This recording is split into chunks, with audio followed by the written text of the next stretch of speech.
The United States now confronts graver threats to its security than it has in decades, perhaps ever. Never before has it faced four allied antagonists at the same time: Russia, China, North Korea, and Iran, whose collective nuclear arsenal could within a few years be nearly double the size of its own. Not since the Korean War has the United States had to contend with powerful military rivals in both Europe and Asia. And no one alive can remember a time when an adversary had as much economic, scientific, technological, and military power as China does today. The problem, however, is that at the very moment that events demand a strong and coherent response from the United States, the country cannot provide one. Its fractured political leadership, Republican and Democratic, in the White House and in Congress has failed to convince enough Americans that developments in China and Russia matter. Political leaders have failed to explain how the threats posed by these countries are interconnected. They have failed to articulate a long-term strategy to ensure that the United States, and democratic values more broadly, will prevail. Chinese President Xi Jinping and Russian President Vladimir Putin have much in common, but two shared convictions stand out. First, each is convinced that his personal destiny is to restore the glory days of his country's imperial past. For Xi Jinping, this means reclaiming Imperial China's once dominant role in Asia while harboring even greater ambitions for global influence. For Putin, it means pursuing an awkward mixture of reviving the Russian Empire and recapturing the deference that was accorded the Soviet Union. Second, both leaders are convinced that the developed democracies, above all, the United States, are past their prime and have entered an irreversible decline. This decline, they believe, is evident in these democracies' growing isolationism, political polarization, and domestic disarray. Taken together, Xi Jinping's and Putin's convictions portend a dangerous period ahead for the United States. The problem is not merely China's and Russia's military strength and aggressiveness. It is also that both leaders have already made major miscalculations at home and abroad and seem likely to make even bigger ones in the future. Their decisions could well lead to catastrophic consequences for themselves and for the United States. Washington must therefore change Xi Jinping's and Putin's calculus and reduce the chances of disaster, an effort that will require strategic vision and bold action. The United States prevailed in the Cold War thanks to a consistent strategy pursued by both political parties through 9 successive presidencies. It needs a similar bipartisan approach today. Therein lies the rub. The United States finds itself in a uniquely treacherous position, facing aggressive adversaries with a propensity to miscalculate yet incapable of mustering the unity and strength necessary to dissuade them. Successfully deterring leaders such as Xi Jinping and Putin depends on the certainty of commitments and constancy of response. Yet instead, dysfunction has made American power erratic and unreliable, practically inviting risk-prone autocrats to place dangerous bets with potentially catastrophic effects. Title 1: Xi Jinping's Ambitions. Xi Jinping's call for the great rejuvenation of the Chinese nation is shorthand for China becoming the dominant world power by 2049, the centenary of the Communists' victory in the Chinese Civil War. That objective includes bringing Taiwan back under the control of Beijing. In his words, the complete unification of the motherland must be realized, and it will be realized. To that end, Xi Jinping has directed the Chinese military to be ready by 2027 to successfully invade Taiwan, and he has pledged to modernize the Chinese military by 2035 and turn it into a world-class force. Xi Jinping seems to believe that only by taking Taiwan can he secure for himself status comparable to Mao Zedong's in the pantheon of Chinese Communist Party legends. Xi Jinping's aspirations and sense of personal destiny entail significant risk of war. Just as Putin has disastrously miscalculated in Ukraine, there is a considerable danger Xi Jinping will do so in Taiwan. He has already dramatically miscalculated at least 3 times. First, by departing from the Chinese leader Deng Xiaoping's maxim of "hide your strength, bide your time," Xi Jinping has provoked exactly the response Deng Xiaoping feared. The United States has mobilized its economic power to slow China's growth, begun strengthening and modernizing its military, and bolstered its alliances and military partnerships in Asia. A second major miscalculation was Xi Jinping's leftward swing in economic policies, an ideological shift that began in 2015 and was reinforced at the 2022 National Congress of the Chinese Communist Party. His policies, from inserting the party into the management of companies to increasingly relying on state-owned enterprises, have profoundly harmed China's economy. Third, Xi Jinping's zero-COVID policy, as the economist Adam Posen has written in these pages, made visible and tangible the CCP's arbitrary power over everyone's commercial activities, including those of the smallest players. The resulting uncertainty, accentuated by his sudden reversal of that policy, has reduced Chinese consumer spending and thus further damaged the entire economy. If preserving the power of the party is Xi Jinping's first priority, taking Taiwan is his second. If China relies on measures short of war to pressure Taiwan to preemptively surrender, that effort will likely fail. And so Xi Jinping would be left with the option of risking war by imposing a full-scale naval blockade or even launching an all-out invasion to conquer the island.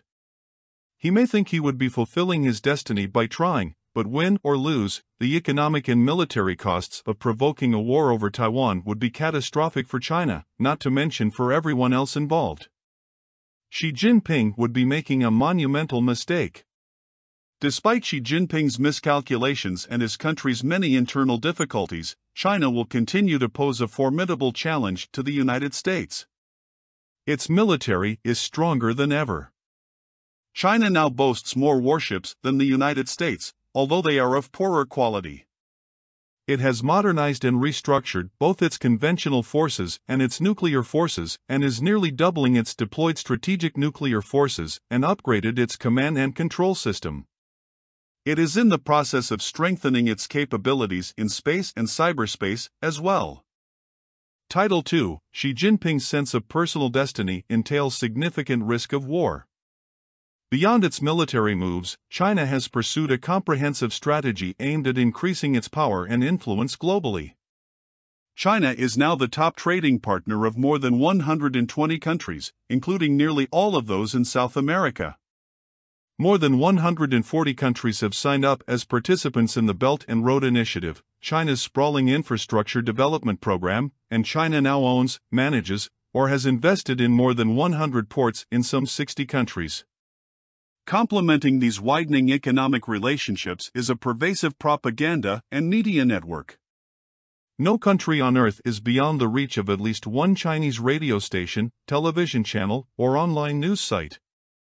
Through these and other outlets, Beijing attacks American actions and motives, erodes faith in the international institutions the United States created after World War II, and trumpets the supposed superiority of its development and governance model, all while advancing the theme of Western decline. There are at least two concepts invoked by those who think the United States and China are destined for conflict. One is the Thucydides trap. According to this theory, war is inevitable when a rising power confronts an established power, as when Athens confronted Sparta in antiquity or when Germany confronted the United Kingdom before World War I. Another is peak China, the idea that the country's economic and military power is or will soon be at its strongest, while ambitious initiatives to strengthen the U.S. military will take years to bear fruit. Thus, China might well invade Taiwan before the military disparity in Asia changes China's disadvantage. But neither theory is convincing. There was nothing inevitable about World War I, it happened because of the stupidity and arrogance of Europe's leaders. And the Chinese military itself is far from ready for a major conflict. Thus, a direct Chinese attack on or invasion of Taiwan, if it happens at all, is some years in the future. Unless, of course, Xi Jinping grievously miscalculates again. Title III: Putin's Gamble. Without Ukraine, Russia ceases to be an empire, Zbigniew Brzezinski, the political scientist and former U.S. National Security Advisor, once observed. Putin certainly shares that view. In pursuit of Russia's lost empire, he invaded Ukraine in 2014 and again in 2022, with the latter adventure turning out to be a catastrophic miscalculation with devastating long-term consequences for his country. Rather than dividing and weakening NATO, Russia's actions have given the alliance new purpose, and, in Finland and, soon, Sweden, powerful new members. Strategically, Russia is far worse off now than it was before the invasion. Economically, oil sales to China, India, and other states have offset much of the financial impact of sanctions, and consumer goods and technology from China, Turkey, and other countries in Central Asia and the Middle East have partly replaced those once imported from the West. Still, Russia has been subjected to extraordinary sanctions by virtually all developed democracies. Countless Western firms have pulled their investments and abandoned the country, including the oil and gas companies whose technology is essential to sustain Russia's primary source of income. Thousands of young tech experts and entrepreneurs have fled. In invading Ukraine, Putin has mortgaged his country's future. As for Russia's military, even though the war has significantly degraded its conventional forces, Moscow retains the largest nuclear arsenal in the world. Thanks to arms control agreements, that arsenal includes only a few more deployed strategic nuclear weapons than what the United States has. But Russia has 10 times as many tactical nuclear weapons, about 1,900. This large nuclear arsenal notwithstanding, the prospects for Putin seem grim. With his hopes for a quick conquest of Ukraine dashed, he appears to be counting on a rough military stalemate to exhaust the Ukrainians, betting that by next spring or summer, the public in Europe and the United States will tire of sustaining them. As a temporary alternative to a conquered Ukraine, he may be willing to consider a crippled Ukraine a rump state that lies in ruins, its exports slashed and its foreign aid dramatically reduced. Putin wanted Ukraine as part of a reconstituted Russian empire. He also feared a democratic, modern, and prosperous Ukraine as an alternative model for Russians next door. He will not get the former, but he may believe he can prevent the latter. As long as Putin is in power, Russia will remain an adversary of the United States and NATO. Through arms sales, security assistance, and discounted oil and gas, he is cultivating new relationships in Africa, the Middle East, and Asia. He will continue to use all means at his disposal to sow division in the United States and Europe and undermine U.S. influence in the global South. Emboldened by his partnership with Xi Jinping and confident that his modernized nuclear arsenal will deter military action against Russia, he will aggressively continue to challenge the United States. Putin has already made one historic miscalculation. No one can be sure he will not make another. Title 4: America Impaired. For now, the United States would seem to be in a strong position vis-a-vis both China and Russia. Above all, the U.S. economy is doing well. Business investment in new manufacturing facilities, some of it subsidized by new government infrastructure and technology programs, is booming. New investments by both government and business in artificial intelligence, quantum computing, robotics, and bioengineering promise to widen the technological and economic gap between the United States and every other country for years to come. Diplomatically, the war in Ukraine has handed the United States new opportunities. The early warning that Washington gave its friends and allies about Russia's intention to invade Ukraine restored their faith in U.S. intelligence capabilities. Renewed fears of Russia have allowed the United States to strengthen and expand NATO, and the military aid it has given Ukraine has provided clear evidence that it can be trusted to fulfill its commitments. Meanwhile, China's economic and diplomatic bullying in Asia and Europe has backfired, enabling the United States to strengthen its relationships in both regions. The U.S. military has been healthily funded in recent years, and modernization programs are underway in all three legs of the nuclear triad: intercontinental ballistic missiles, bombers, and submarines. The Pentagon is buying new combat aircraft, F-35s, modernized F-15s, and a new, sixth-generation fighter, along with a new fleet of tanker aircraft for in-flight refueling. The Army is procuring some 24 new platforms and weapons, and the Navy is building additional ships and submarines. The military continues to develop new kinds of weapons, such as hypersonic munitions, and strengthen its offensive and defensive cyber capabilities. All told, the United States spends more on defense than the next 10 countries combined, including Russia and China. Sadly, however, America's political dysfunction and policy failures are undermining its success. The U.S. economy is threatened by runaway federal government spending.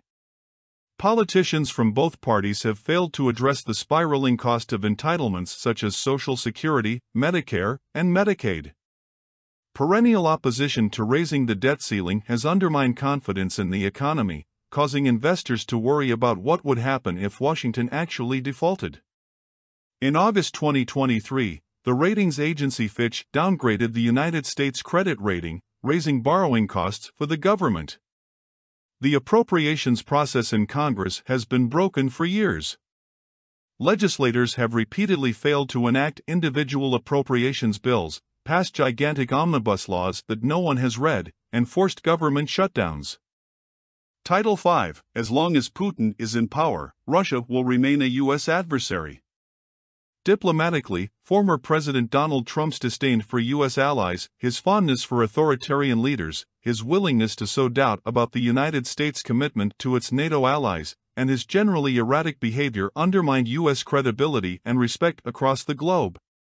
But just 7 months into the administration of President Joe Biden, the United States' abrupt, disastrous withdrawal from Afghanistan further damaged the rest of the world's confidence in Washington.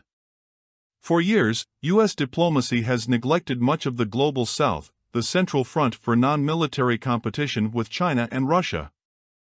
The United States ambassadorships are disproportionately left vacant in this part of the world. Beginning in 2022, after years of neglect, the United States scrambled to revive its relationships with Pacific Island nations, but only after China had taken advantage of Washington's absence to sign security and economic agreements with these countries. The competition with China and even Russia for markets and influence is global. The United States cannot afford to be absent anywhere. The military also pays a price for American political dysfunction, particularly in Congress. Every year since 2010, Congress has failed to approve appropriations bills for the military before the start of the next fiscal year. Instead, legislators have passed a continuing resolution, which allows the Pentagon to spend no more money than it did the previous year and prohibits it from starting anything new or increasing spending on existing programs. These continuing resolutions govern defense spending until a new appropriations bill can be passed, and they have lasted from a few weeks to an entire fiscal year. The result is that each year, imaginative new programs and initiatives go nowhere for an unpredictable period. The Budget Control Act of 2011 put in place automatic spending cuts, known as sequestration, and reduced the federal budget by $1.2 trillion over 10 years. The military, which then accounted for only about 15% of federal expenditures, was forced to absorb half that cut, $600 billion. With personnel costs exempted, the bulk of the reductions had to come from maintenance, operations, training, and investment accounts. The consequences were severe and long-lasting. And yet, as of September 2023, Congress is headed toward making the same mistake again. A further example of Congress letting politics do real harm to the military is allowing one senator to block confirmation of hundreds of senior officers for months on end, not only seriously degrading readiness and leadership but also, by highlighting American governmental dysfunction in such a critical area, making the United States a laughingstock among its adversaries. The bottom line is that the United States needs more military power to meet the threats it faces, but both Congress and the executive branch are rife with obstacles to achieving that objective. Title 6: Meeting the Moment. The epic contest between the United States and its allies on one side and China, Russia, and their fellow travelers on the other is well underway.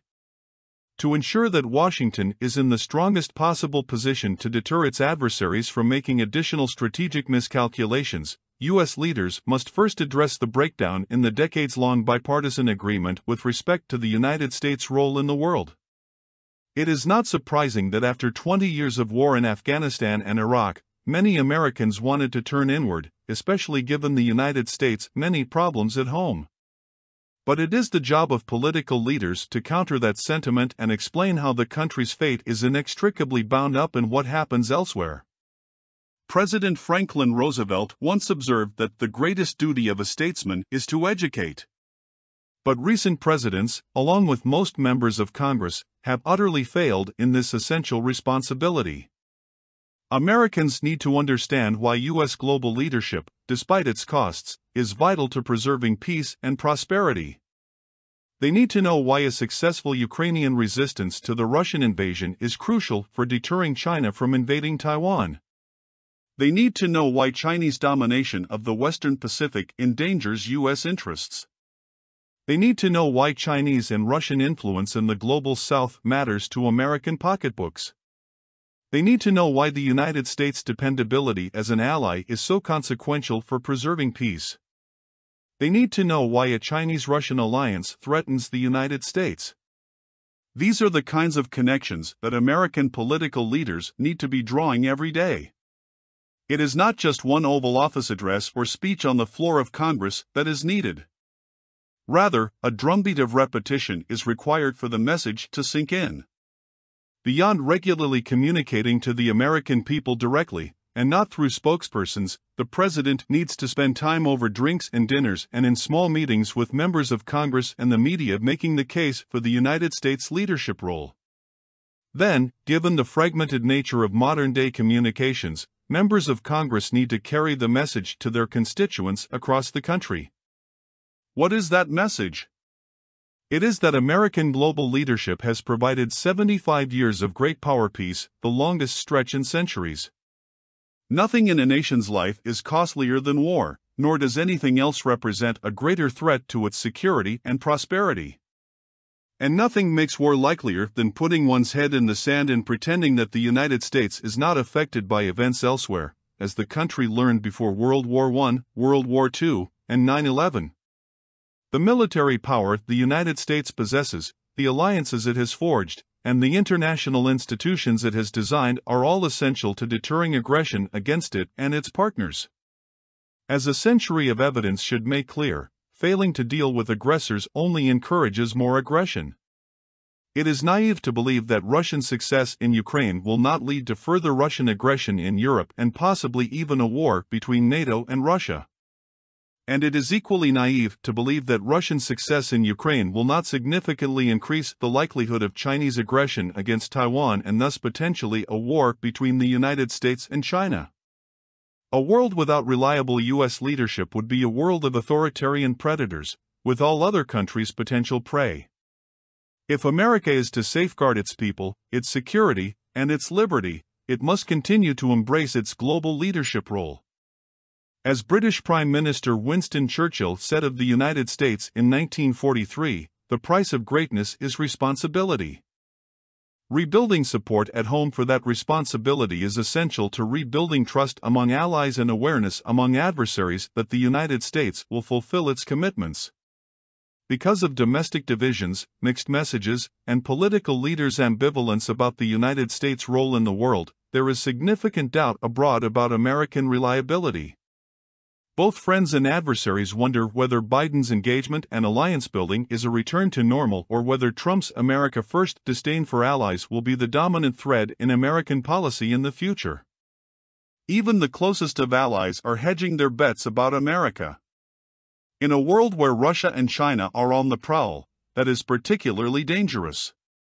Restoring public support for U.S. global leadership is the highest priority, but the United States must take other steps to actually exercise that role. First, it needs to go beyond pivoting to Asia. Strengthening relationships with Australia, Japan, the Philippines, South Korea, and other countries in the region is necessary but not sufficient. China and Russia are working together against U.S. interests on every continent. Washington needs a strategy for dealing with the entire world, particularly in Africa, Latin America, and the Middle East, where the Russians and the Chinese are fast outpacing the United States in developing security and economic relationships. This strategy ought not to divide the world into democracies and authoritarians.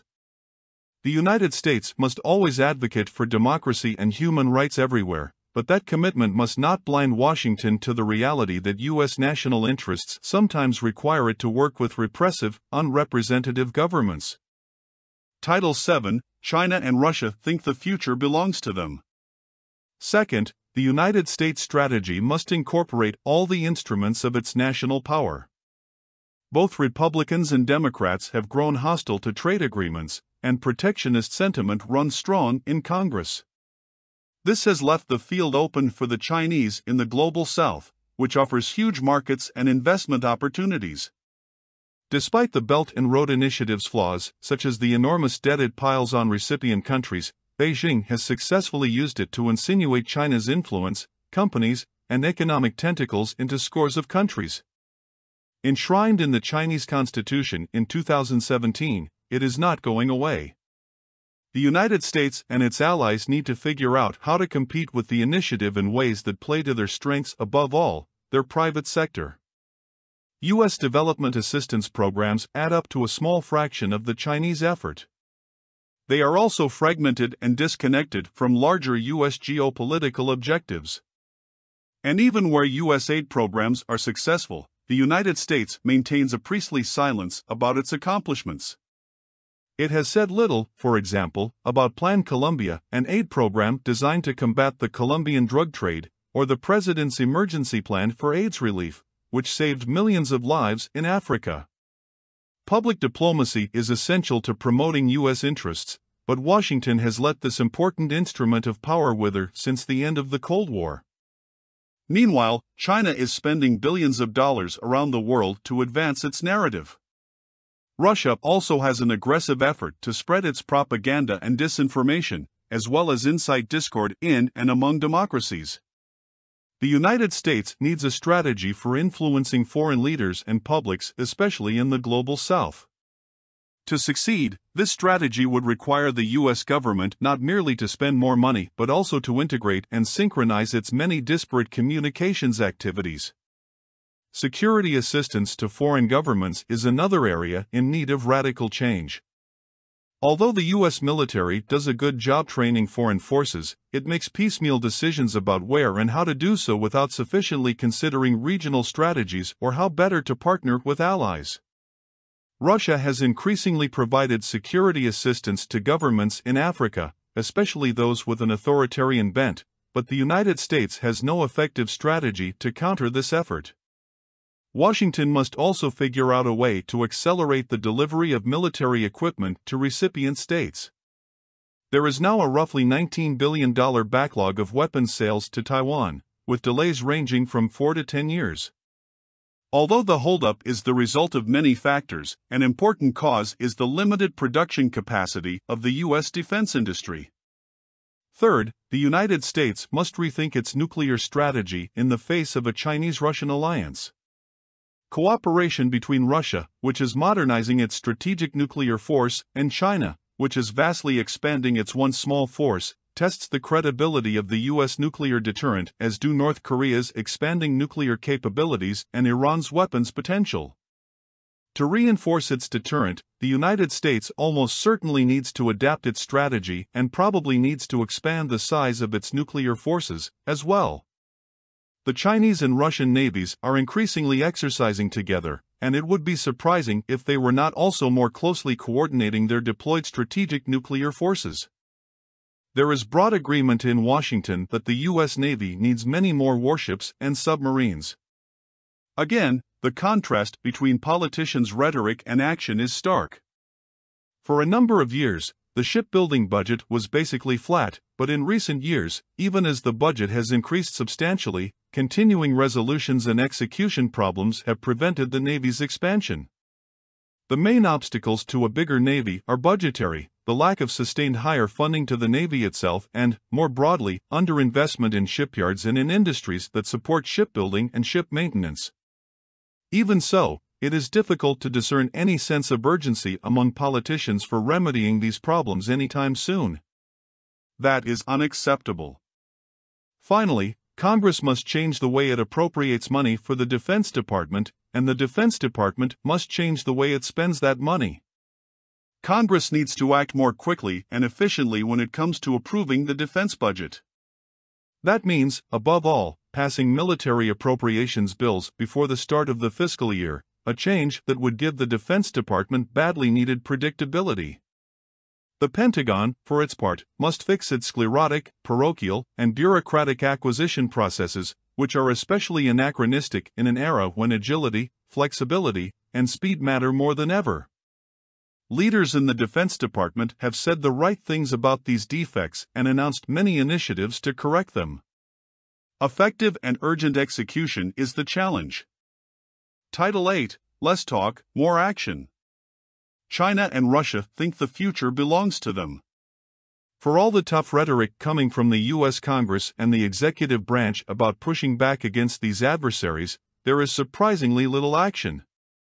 Too often, new initiatives are announced only for funding and actual implementation to move slowly or fail to materialize altogether. Talk is cheap, and no one in Washington seems ready to make the urgent changes needed. That is especially puzzling, since at a time of bitter partisanship and polarization in Washington, Xi Jinping and Putin have managed to forge impressive, if fragile, bipartisan support among policymakers for a strong U.S. response to their aggression. The executive branch and Congress have a rare opportunity to work together to back up their rhetoric about countering China and Russia with far-reaching actions that make the United States a significantly more formidable adversary and might help deter war. Xi Jinping and Putin, cocooned by yes-men, have already made serious errors that have cost their countries dearly. In the long run, they have damaged their countries. For the foreseeable future, however, they remain a danger that the United States must deal with.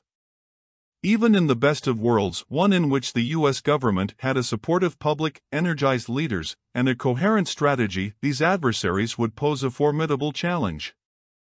But the domestic scene today is far from orderly. The American public has turned inward, Congress has descended into bickering, incivility, and brinkmanship, and successive presidents have either disavowed or done a poor job explaining America's global role.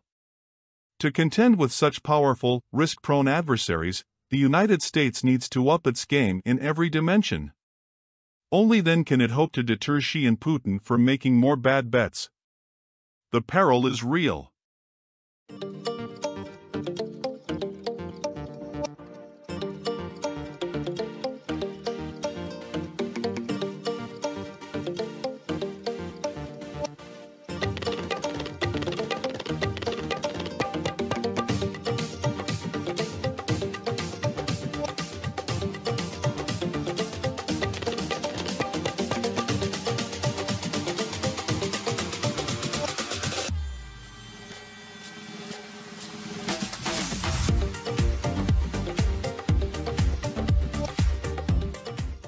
Foreign policy is likely to feature prominently at the Republican presidential primary debates.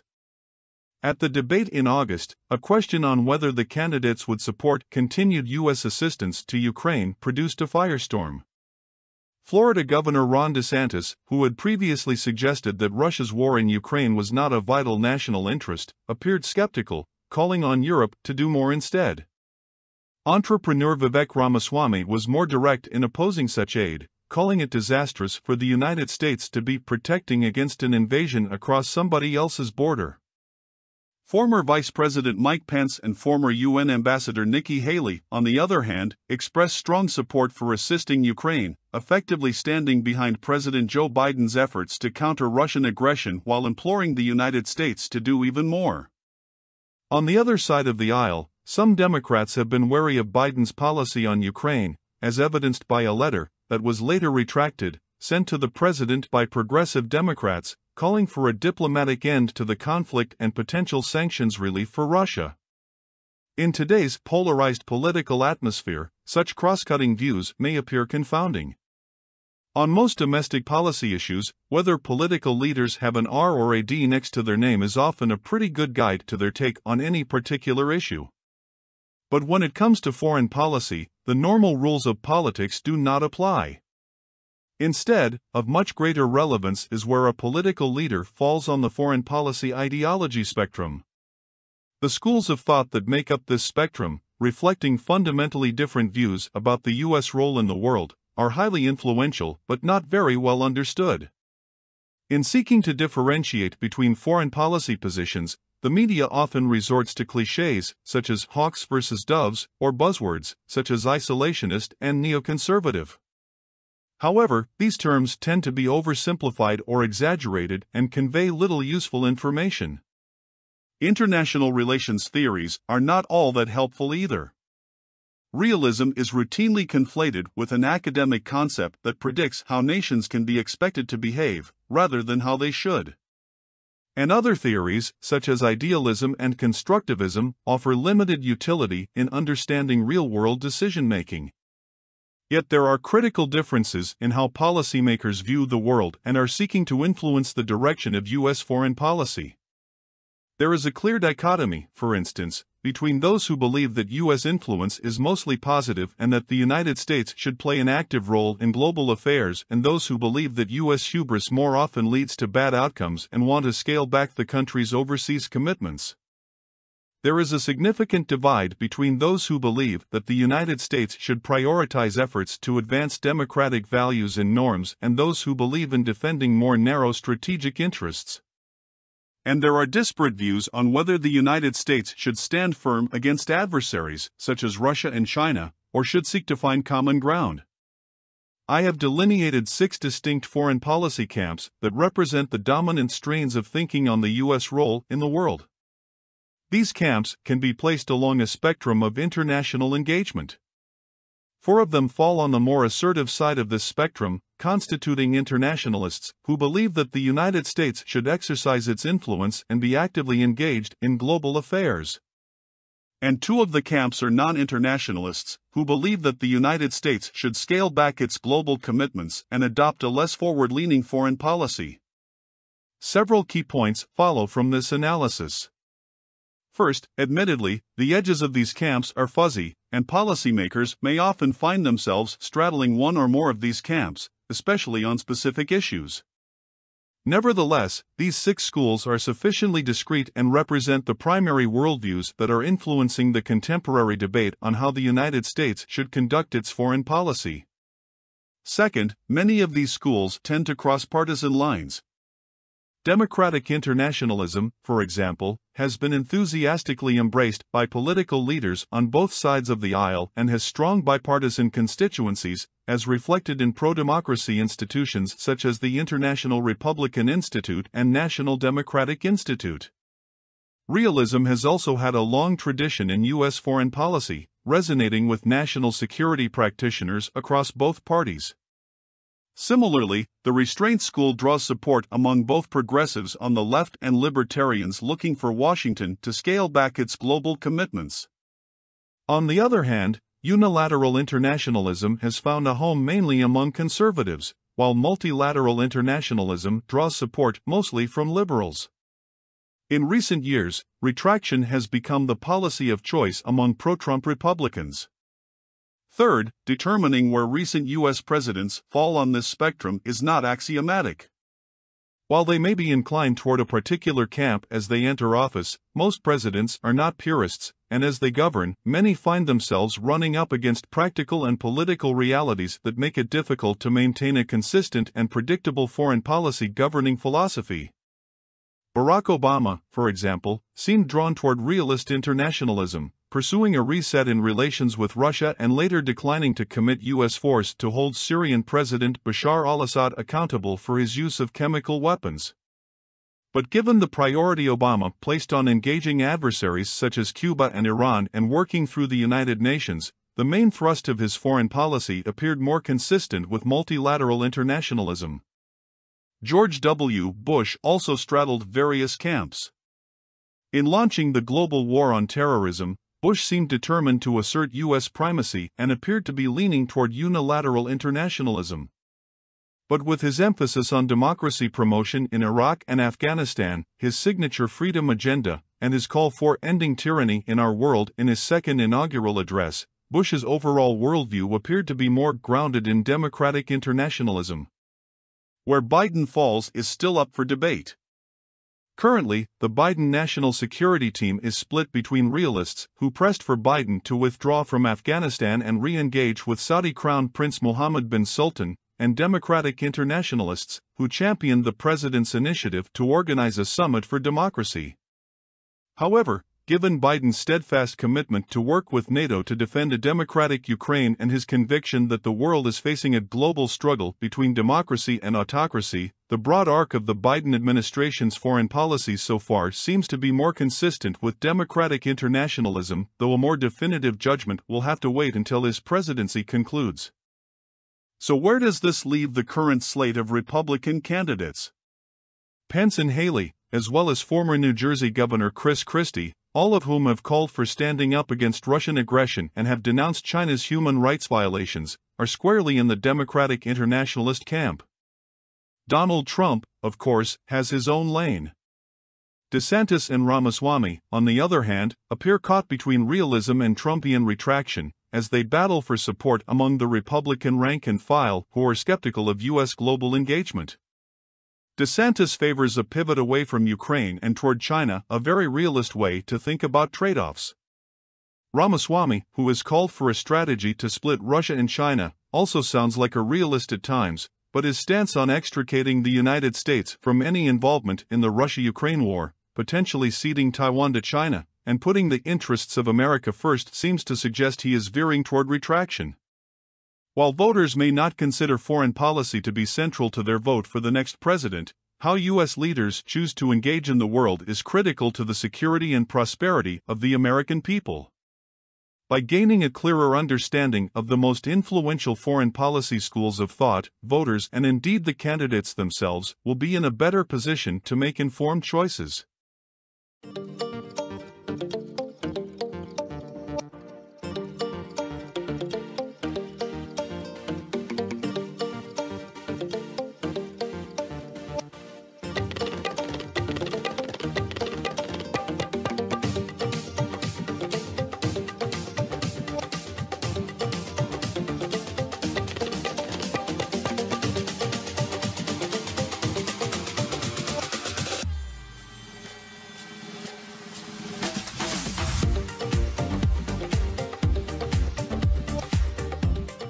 欢迎大家收看华尔街电视简报。我们现在给大家播报的主要内容包括：剑桥学者威胁要起诉学生报纸，以阻止揭露抄袭行为；监管机构在市场崩盘后加大对影子银行的监管力度；美联储鸽派、美联储鹰派、美国央行家们的言辞；忘记 FOMO 如何应对退休时的恐惧缺失。最好的可用抵押贷款，每月为借款人节省$505等等。请大家收看。剑桥学者威胁要起诉学生报纸，以阻止揭露抄袭行为。英国每日电讯。剑桥大学早期现代历史副教授威廉·奥雷利博士威胁要采取法律行动，试图阻止学生报纸 Varsity 报道他剽窃了一名学生的论文的指控。大学发现奥雷利博士的文章与该学生写的2篇论文非常相似，纪律程序认定他的剽窃行为是疏忽。尽管投诉被支持，但该学生并未收到大学的道歉。奥雷利博士承认复制了这些材料，但声称这是无意的。监管机构在市场崩盘后加大对影子银行的监管力度。金融时报。全球金融监管机构计划打击影子银行业，因为他们面临之前一系列改革的意外后果，这些改革将风险转移到了金融体系的隐藏领域。政策制定者今年一直对对冲基金和私募股权公司的风险表示担忧，但现在他们正在采取行动，因为他们担心利率上升可能会破坏他们的大额投注。英国最高金融监管机构已经制定了调查私人资本估值的计划。英国银行表示，非银行机构非常重要，应该在危机时期直接向他们提供贷款。金融稳定委员会 FSB 已经开始了一项审查，可能会限制对冲基金的杠杆和增加其借款的透明度。非银行机构包括对冲基金、保险公司和养老金，占全球金融服务资产的 50%。美联储鸽派、美联储鹰派、美国央行家们的言辞。路透社。COVID-19 疫情使得美联储内部的鸽派和鹰派之间的界限变得模糊。最初，所有官员对疫情引发的经济衰退持鸽派立场，但随着通胀飙升，他们开始一致转向鹰派。然而，决策者之间现在出现了分歧，对未来加息采取了不同的选择。文章提供了一张展示美联储政策展望以及官员如何平衡稳定物价和充分就业目标的图表。忘记 FOMO 如何应对退休时的恐惧缺失。悉尼先驱晨报。在澳大利亚，对于即将退休和已经退休的人来说，担心钱不够用是一个很大的问题。根据最近的一项调查，超过 60% 的55岁及以上的人表示担心钱不够用。许多人只在50岁和60岁时开始考虑他们的养老金增长策略，这意味着他们可能难以筹集足够的资金来过上舒适的退休生活。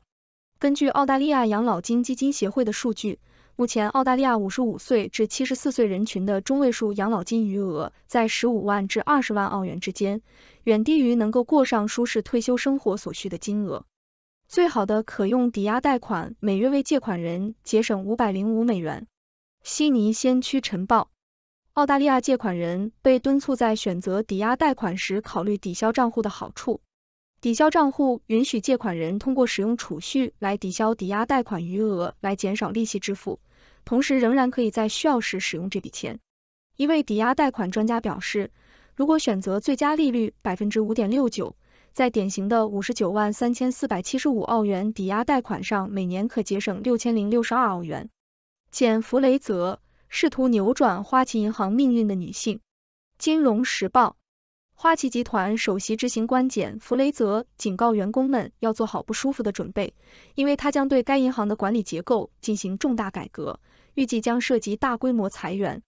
作为第一位领导华尔街银行的女性，弗雷泽因未能迅速兑现改革承诺而受到批评。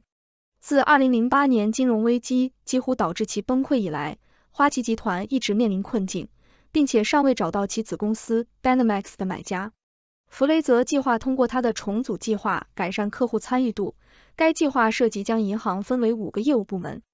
证券交易委员会对对冲基金地易售罚款$1000万，原因是违反了举报人保护规定。华尔街日报。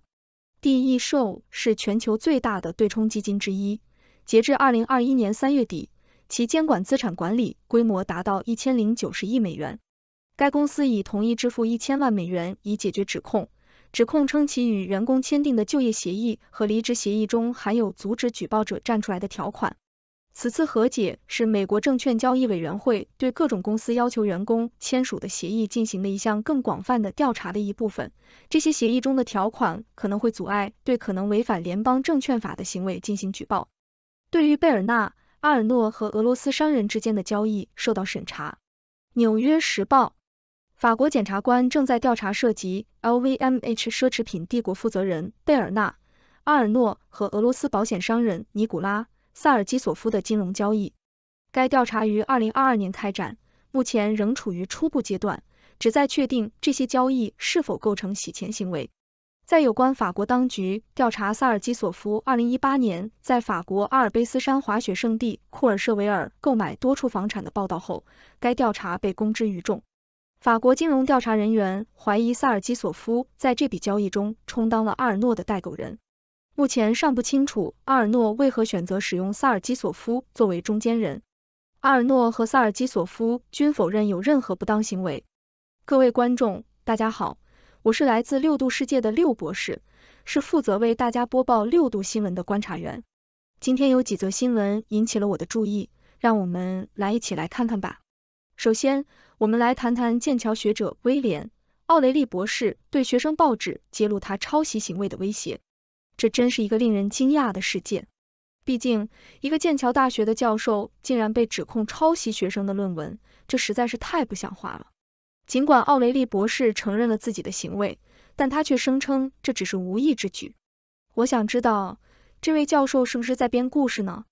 不管怎样，这个事件给了我们一个重要的提醒，就是在学术界，抄袭是绝对不能容忍的行为。接下来，我们来看看金融监管机构对影子银行的监管力度加大的消息。这是一个颇为严重的问题，因为影子银行业务的风险可能会对金融体系产生严重的影响。政策制定者现在开始采取行动，以防止这种风险的发生。这一举措的背后是对对冲基金和私募股权公司等非银行机构的担忧，这些机构在金融危机时可能会成为风险的源头。这个问题非常复杂，需要我们更深入的了解和关注。接下来是美联储内部的鸽派和鹰派之间的争论，这真是一个有趣的问题。在疫情爆发之初，所有的官员都持鸽派立场，但随着通胀压力的上升，他们开始转向鹰派。然而，如今决策者之间出现了分歧，对于未来加息采取了不同的选择。这对我们来说是一个很有趣的观察点，因为这表明了经济和货币政策的复杂性。然后我们来谈谈澳大利亚退休问题。根据最近的调查，超过 60% 的55岁以上的人表示他们担心退休后的生活费用。这是一个很严重的问题，因为许多人在50岁或60岁才开始考虑他们的退休金增长策略。这意味着他们可能难以筹集足够的资金来过上舒适的退休生活。这是一个需要我们关注和解决的问题，因为每个人都应该能够在退休后过上幸福的生活。最后，我们来谈谈花旗银行的命运和首席执行官简·弗雷泽的改革计划。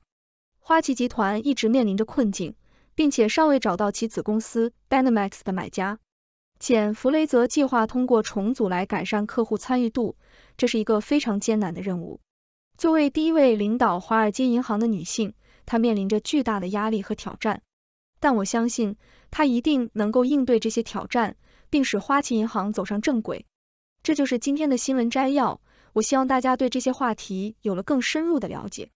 如果你对这些新闻有什么想法或问题，欢迎你留言并参与讨论。谢谢大家的收看，下次见。谢谢您的收看。上面播报的内容是6度团队推荐的全球专业媒体、智库、政府机构和行业专家的最新报道、分析简报。更详细的内容，请大家去这些媒体、智库的网站阅读。这些内容并不一定反映6度简报的立场，亦不能作为任何决策的建议。6度团队由专业媒体人、学者、科学家组成的独立新型媒体，大家可以根据自己的专业要求订阅各种简报，网址是6dobrief.com。您在世界任何地方都可以通过电邮收到6度简报。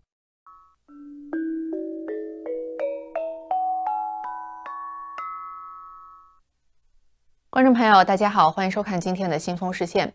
这两天，恒大又重新回到了新闻头条。这家全球负债最严重的房地产开发商面临的巨大麻烦，表明中国房地产市场的长期低迷还远未结束。在9月28号晚间，中国恒大在港交所公告称，公司接到有关部门通知，公司董事会主席许家印因为涉嫌违法犯罪，已经被采取强制措施。而在这之前，媒体已经报道，恒大已经有多名高管被带走接受调查。与此同时，恒大还欠着贷款方、承包商和供应商数百亿美元的未付账单。一纸公告将恒大再次推到了聚光灯之下，许家印的个人命运也引来了转折。现年65岁的许家印最后一次公开露面是在今年的7月4号，当时他主持召开了恒大足球俱乐部的管理会议。今年7月份，随着中国恒大以及恒大汽车最终补发了2021年和2022年的业绩报告，许家印的最后一块遮羞布也被扯了下来。这两家公司的业绩报告显示，中国恒大以及恒大汽车在这2年分别累计净亏损8120亿元和840亿元，相加近9000亿元的亏损是一个天文数字。仅中国恒大亏损的8120亿元就创下了中国企业有史以来最高亏损记录。此外，中国恒大的总负债已经达到2.44万亿元。面对如此大的窟窿，恒大已经严重资不抵债，许家印显然已经是难再自救了。而根据21世纪经济报道9月28号的消息，一位公司治理领域的资深观察人士指出，在如今各方压力都很大的风口浪尖，许家印一边高喊口号欺骗债权人，一边却与妻子丁玉梅悄悄进行了技术性离婚。这种技术性离婚是什么意思呢？恒大集团是通过小红筹架构在香港上市的，根据协议安排，此前，恒大集团累计分红的900多亿元中，由许家印和丁玉梅分别100%控制的英属维京群岛和开曼群岛的离岸公司拿到了其中的大部分分红，并且在恒大出事前后已经转移到了境外。而通过技术性离婚的操作，这些巨额分红最终落到了境外前妻丁玉梅的口袋里。根据恒大集团的公告可以看出，有关部门是向公司发出了明确通知，并且定性许家印为涉嫌违法犯罪，并被采取了强制措施。一位刑事法律专家表示，一般在有明确有关部门通知的情况下，所采取的强制措施很可能与之前境外媒体所传的监视居住有所不同。那么什么是强制措施呢？北京安建律师事务所的周兆成律师表示，刑事强制措施是指公安机关为保证刑事诉讼的顺利进行，依法对刑事案件的犯罪嫌疑人的人身自由进行限制或者剥夺的各种强制性方法，其中包括拘传、取保候审、监视居住、拘留、逮捕这5种。那么如果许家印被刑事拘留，应该会被羁押在看守所。法律专家表示，刑事拘留最长不得超过37天，逮捕后被羁押期限一般也不得超过2个月。在这期间，当事人也可以委托律师去会见。如果有证据证明自身患有严重疾病，生活不能自理，或者符合取保候审条件的，公安机关也可以改变强制措施，改为取保候审。周兆成律师表示，虽然许家印具体涉嫌什么犯罪目前还不清楚，但是如果因为许家印的犯罪对恒大以及投资者造成损失，许家印未来除了存在刑事责任之外，民事赔偿责任也是逃不了的。另外，刑事法律专家表示，在前期中国证监会对恒大地产立案调查，以及公安部门对恒大涉嫌犯罪人员采取刑事强制措施的大背景下，许家印涉嫌违法犯罪这个结果应该不会出太多的意外。现在大家更加关注的更多是什么时候采取行动。那么从目前的公开信息来判断，许家印所涉及的问题很可能跟多个罪名都有关联，非常复杂，可能需要相当一段时间才能厘清。一位公司治理领域的资深观察人士表示，许家印此前在2021年公开高调宣称不许一个人躺平，我可以一无所有等口号，但是综合各方面的信息和报道来看，许家印和公司在事实上却是说一套做一套，处处是试图躺平，留下了一个难以收拾的烂摊子。而在许家印和一众主要高管都被带走调查之后，恒大已经困难重重的境外债务重组再添变数。恒大境外债总额超过190亿美元。据财联社9月28号报道，部分债权人表达了自身的担忧，害怕恒大的一系列事件将使其境外债务重组走向更多困境。一位境外债权人就表示，之前参加重组的债都不能交易了，但是9月28号晚间收到通知说可以恢复交易。而境外债可恢复正常交易，是否意味着之前谈的重组方案已经失效，需要重新谈判，还是存在其他调查的可能性，仍然不得而知。此前，在9月22号，中国恒大发布公告称，自3月22号提议境外债务重组的公告发布以来，集团的销售情况不如公司预期，因此恒大认为有必要重新审视重组的条款。而值得一提的是，恒大在9月28号晚间发布公告之前，9月25号，也就是本周一，恒大内部仍然在正常的召开周度例会。周度例会是以视频连线方式召开的，恒大各项目的负责人都参与了会议。会议组织者是恒大行政总裁肖恩。在许家印被抓前的最后一次行政例会中，肖恩主要提及了保交楼以及国庆黄金周的销售事宜。据悉，目前恒大内部已经召开金9银10的内部销售会议，也就是指房地产销售的黄金月份9、10月，制定了相关考核要求。肖恩表示，具体销售折扣力度可以由项目负责人自己决定，并且报告给各地区的董事长来批审。自恒大股票停牌以来已经有18个月了，在这期间呢，许家印仅有的现身基本都是恒大集团内部的保交楼专题会议和月度工作会议。2023年以来，恒大集团官网和官微等平台都还没有刊发有关许家印现身的内部信息。恒大集团官网最近一次刊发有关许家印的消息是2022年12月2号，目的是辟谣当时有关许家印本人的传闻。而2023年以来，许家印的2次公开露面与发言均是通过恒大足球方面。他最后一次现身是今年7月4号，他在主持召开恒大足球俱乐部管理会议时表示，俱乐部全体人员要进一步弘扬狼性十足、协同拼搏的新广州队精神，恒大足球学校要为中国足球发展和振兴做出贡献。而此时的许家印其实已经成为被执行人。而据财联社报道，在今年7月24号的下午5点，许家印组织召开了恒大保交楼会议，会议持续了半个多小时。在会上，许家印询问了几个地区公司的保交楼情况。最后呢，在2023年胡润全球富豪榜上显示，许家印如今的身家仅剩200亿元，全球排行为1100名，比巅峰时期要缩水超过90%。而不景气的房地产市场是中国经济面临的众多问题中最大的一个，而恒大集团最近的困境表明，这种痛苦只会加剧。中国另一家大型房地产开发商碧桂园最近也显示出陷入困境的迹象，外国企业对在中国的投资越来越谨慎。最近呢，临近中秋节、国庆节黄金假期，中国的航班和铁路预订量显示着经济的部分复苏。但是经济学家表示，恒大集团面临的最新困局提醒我们，中国深陷困境的房地产市场可能会在未来数月甚至数年内对中国经济增长构成压力。咨询公司凯投宏观的中国经济主管朱利安表示，初步迹象表明，中国正在摆脱停滞期，经济可能会恢复增长，但是还是需要提醒大家，私人开发商仍然深陷困境，难以自拔。最新数据显示了问题的严重性，截至8月份的全年房地产投资较去年同期下降 8.8%。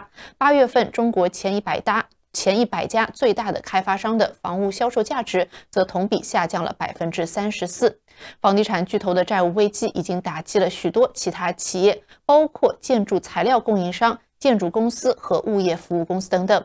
恒大在周四披露，其在中国的主要房地产业务有近2000起未解决的诉讼案件，涉及总金额相当于610亿美元，还有其他未偿债务和逾期商业票据超过660亿美元。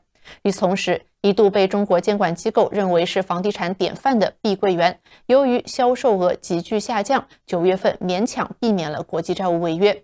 一些分析人士认为，碧桂园的困境对中国房地产来说是一个更令人担忧的问题，因为碧桂园的许多项目位于农村城市和工业区，这些地区已经面临严重的财政压力。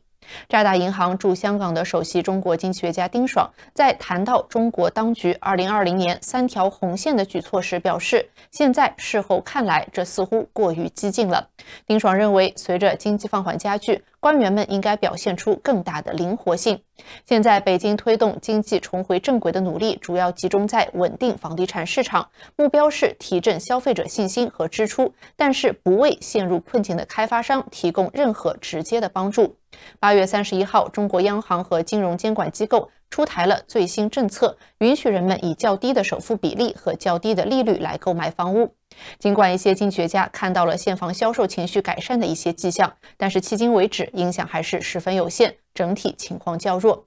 分析师和房地产经纪人士表示，尽管一线城市的房源数量是不断增加，而且越来越多的潜在购房者开始看房，但是交易量尚未大幅回升。许多最大的私人开发商，尤其是那些在小城市拥有大量项目和土地储备的开发商，仍然远未脱离危险。澳新银行的高级中国策略师邢兆鹏表示，房地产整体风险仍然在逐步释放，对经济的负面影响将会长期的持续存在。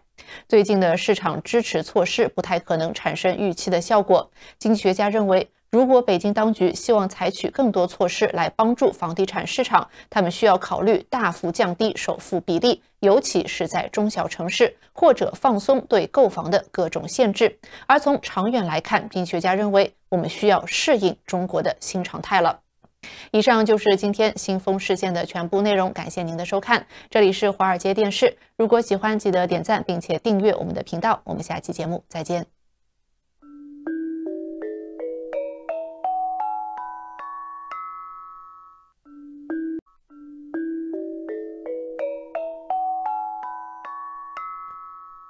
哈 Hello， 大家好，欢迎关注华尔街电视频道。这期的热点深度继续来关注许家印。虽然许家印是被中国当局控制了，但许家印的前妻丁玉梅跑了，并且目前是下落不明的状态。或许同丁玉梅一道，现在暂时无法被北京控制的，那还有一笔巨额的资产。中国恒大在9月28日晚间发布公告称，公司的董事会主席许家印因涉嫌违法犯罪，已被依法采取强制措施。中国媒体腾讯新闻的潜望栏目组曾于7月下旬从知情人士处获悉，许家印的前妻丁玉梅在得知中国内地有企业家因许家印被边境控制之后，随即买了机票离开了香港。在此之前，丁玉梅是一直在香港协助有关机构进行恒大集团的债务重组事宜。目前丁玉梅的行踪不明。中国媒体《每日经济新闻》称，丁玉梅持有加拿大护照。稍早在8月14日，恒大汽车一笔战投公告引发了公众对于许家印婚姻状况的猜测。许家印公开的配偶丁玉梅在协议中却被表述为独立于本公司及其关联人士的第三方。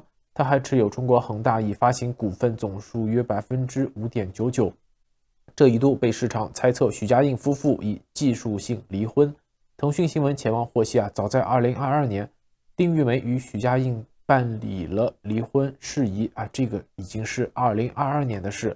那什么叫技术性离婚呢？大致上就是夫妻通过离婚的诉讼，除了解除身份关系，更可以请求分割夫妻共同财产，还可以要求法院甄别解封返还属于自己这一方的财产。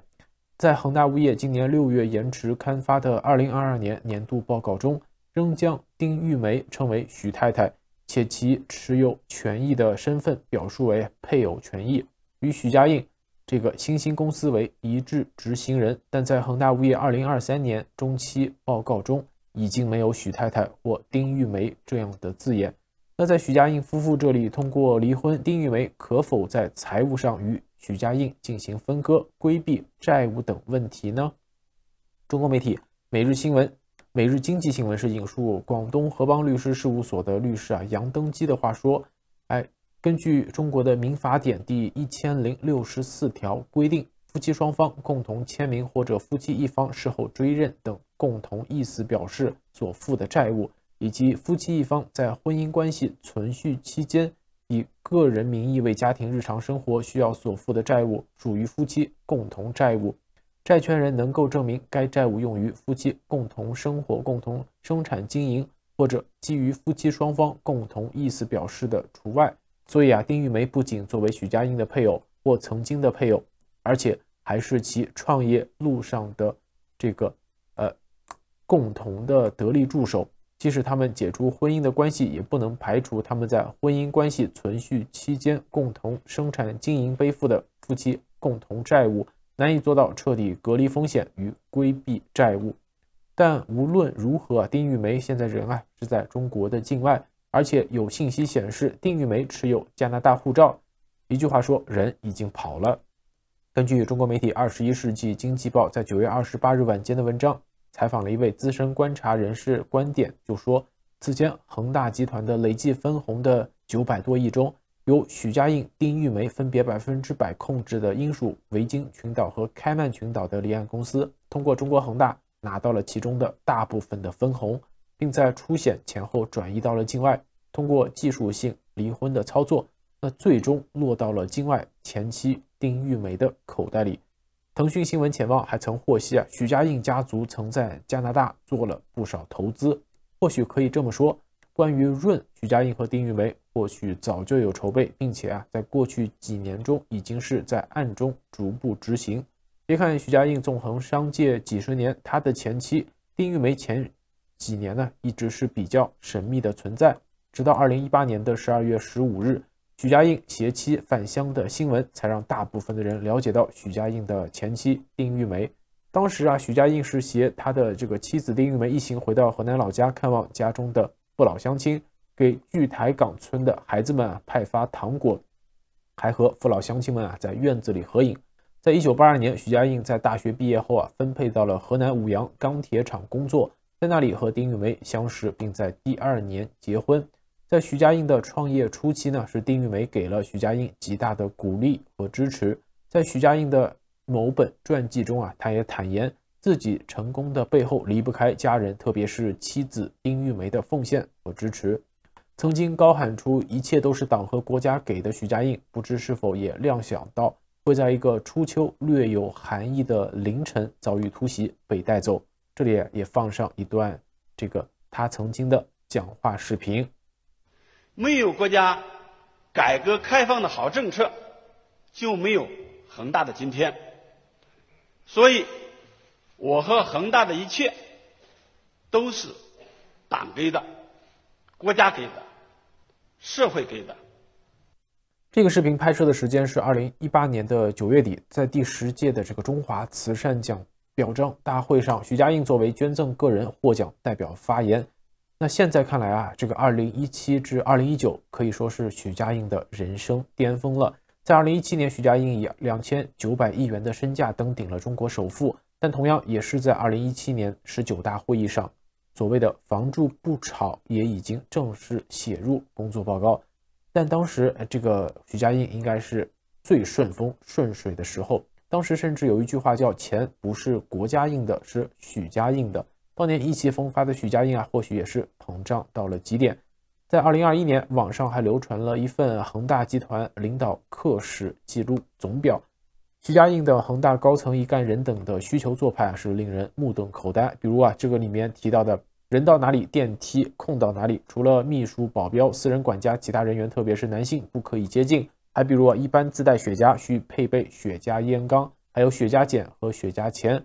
还有提到说要房间加湿器的湿度不能大于50%需要开净化器，但不能有噪音。晚上睡觉时，所有机器上光亮的地方需要用黑色胶布贴住洗护用品呢都需贴上标签，字体需大只吃进口水果，比如日本的温室蜜瓜、日本的相应青提，还有秦王西瓜以及冬枣、芒果等特别甜的水果。在 KTV 唱歌时必须喝皇家礼炮队苏打水等等等等。而中国恒大的危机现在是随着许家印的落幕迎来了更大的一场暴雨。疯狂的负债扩张，五花八门的辗转腾挪之后，恒大的钱究竟去了哪儿？那是关于恒大许家印最大的疑问之一。在之前我也留意到，在中国媒体凤凰网财经上有提到，这几年恒大不只是在主业地产这一上面疯狂扩张，恒大还把钱撒在了更多地方。恒大集团的官网上并排呈现着恒大的多项业务：恒大地产、恒大汽车、恒大物业、恒腾网络、房车保、恒大同世界、恒大健康、恒大科技、恒大冰泉、其他产业。除了地产、物业、健康这些业务，恒大汽车、房车保恒腾网络、恒大高科技等业务呢，都是在2016年政策去杠杆以后恒大的一个所谓的多元化尝试。然而重金投入的这种多元化尝试显然没有成功，反而是让恒大在债务的泥沼里更加深陷泥潭。无论是健康还是新能源车、高科技还是房车保都没能成为恒大新的增长渠道。在2021年，恒大汽车的全年财报未按时发布，但到2021年上半年，恒大汽车亏损继续扩大，实现了净亏损达到 47.87 亿元。去年同期亏损 22.74 亿元。从恒大汽车创立至今，累计的亏损已经超过了170亿元，前后投入超3000亿，而一辆汽车还没进入市场就亏损如此之大也可以算是商业奇迹。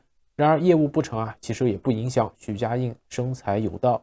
在2009年至2021年的6月，恒大集团的累计净利润为 1733.88 亿元，但公司几乎年年大比例的分红总额接近700亿元。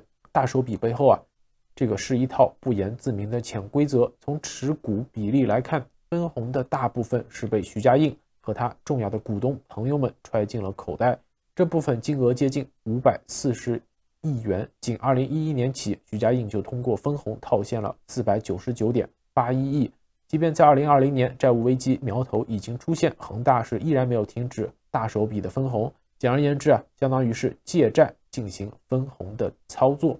非常有意思的是，许家印在恒大领取的年薪仅仅是25万元左右，那就是一个普通中产的年薪。然而这并不影响许家印是通过分红获得了近500亿。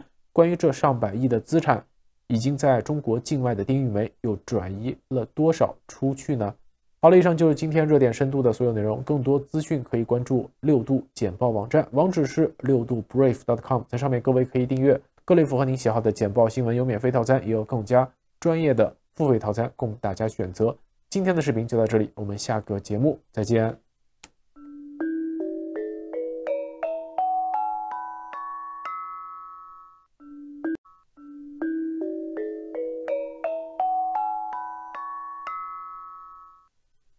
观众朋友，大家好，欢迎收看今天的新风视线。中国如今在全球电动汽车转型中所处的主导地位，可以说是与欧美地缘政治紧张关系中的最新根源。美国和欧洲的政策制定者为了避免对中国的长期依赖，都面临着代价高昂的努力。9月份，欧盟对中国对电动汽车的补贴开始展开调查，称中国廉价电动车正在欧洲涌入市场，从而加剧了这种紧张局势。彭博社最近对全球新能源行业的数据进行了评估，分析说明了为什么中国在全球电动车领域的王者地位将难以撼动。西方想要建立自给自足，或者更现实的说，仅仅是减少对中国的依赖，就将非常困难。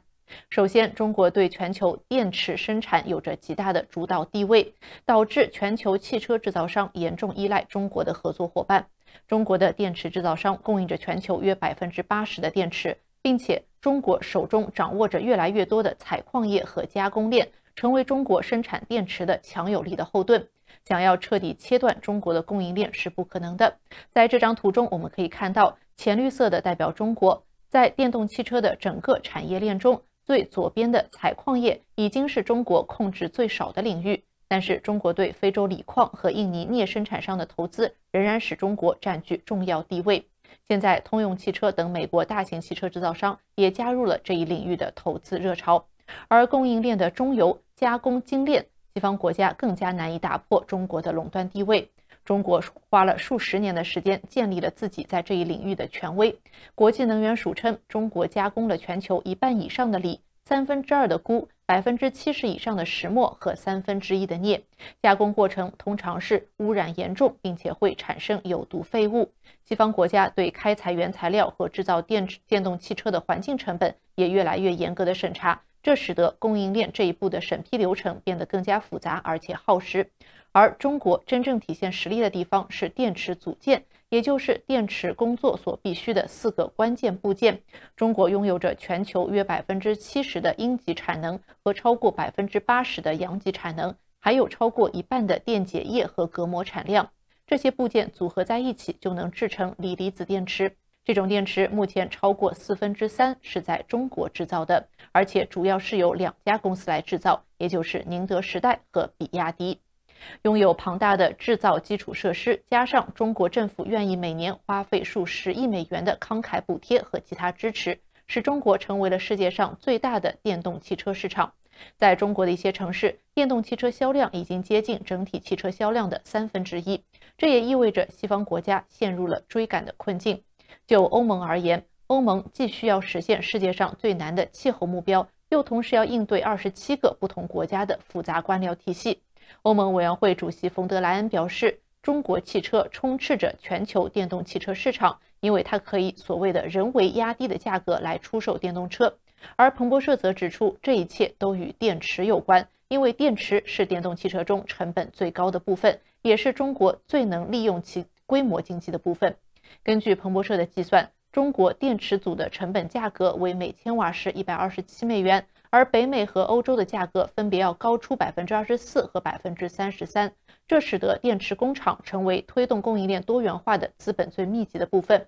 彭博社计算，在美国和欧洲最大的汽车市场德国，仅建设一座磷酸铁锂电池工厂就需要花费约8.65亿美元，而相比之下，中国建造一座类似的电池工厂只需要花费6.5亿美元，这在很大程度上归功于中国的建筑和劳动力成本较低。而从更广泛的角度来看，到2030年，欧洲和美国将分别需要花费980亿美元和820亿美元用于电池精炼到电池制造设施。欧盟估计到2030年，整个产业链还需要花费3820亿欧元才能够实现自给自足。除了高昂的价格标签，对中国的调查还可能产生深远的影响，加剧欧洲的困境。如果欧盟对来自中国的进口商品征收关税，人们普遍预计北京将会采取报复性措施，报复目标可以从奢侈品行业到稀土等等一系列的行业，稀土也是对电动汽车至关重要的元素。目前进入欧洲的中国电动汽车需要缴纳10%的关税。北京对外经济贸易大学的教授赵永胜表示，10%左右的关税是可以接受的，但是如果提高到接近25%，将会令谈判破裂。赵永胜说，如果谈判能够停留在技术和理性层面，而不是政治因素，中国可以实现10%左右的关税。但是随着全球迎来一个贸易保护主义的新时代，电池和电动汽车行业的长期发展轨迹可能会比一味追求完全自给自足更加的微妙。首先，西方摆脱中国的努力与中国进一步发挥主导地位的努力是同时进行的。中国的电动汽车行业走在技术创新的前沿，电池制造商已经开始推出使用钠而不是锂的新一代电池。而从短期来看，中国经济放缓使国内电动汽车需求不稳定，因此中国的汽车制造商越来越多地将目光投向海外市场。最终，欧盟的调查甚至可能会加强中国在欧盟地区的投资。中国企业也在加大力度进军韩国电池行业，以利用韩国与美国的自由贸易协定，并且提高中国获得税收减免资格的可能性。分析师表示，欧盟现在无法对中国汽车制造商进入欧洲采取任何措施，因为电池供应链完全由中国人控制。对中国进口电动汽车征收任何关税都将是一件大事，而且有几家中国公司现在也持有欧洲制造商的股份，其中包括一些业内知名的企业，比如说宁德时代正在提高其位于德国的电池工厂的产量，并且正在匈牙利建设另外一家工厂。而长城汽车旗下的电池制造商蜂巢能源则计划将其在欧洲的业务扩展到多达5家工厂，并且已经在与欧洲的汽车制造商谈判电池供应的事宜。彭博社报道，欧盟承诺从2035年起禁止销售所有新的汽油和柴油汽车，这也增强了欧盟的压力。而定于2024年中期举行的欧洲议会选举将会使中国的电动汽车主导成为焦点，这意味着欧盟的领导人需要谨慎平衡政治与迫切需要的气候议题。中国最大的电池回收企业之一格林美的副总裁张玉平表示，归根结底，新能源产业的发展需要不同环节、不同国家的协调，与中国隔离或者说设置障碍是不会有帮助的。他表示，如果各国能够相互谈判、协调、合作，那是最好的结局。以上就是今天新风视线的全部内容，感谢您的收看。如果喜欢，记得点赞并且订阅我们的频道。我们下期节目再见。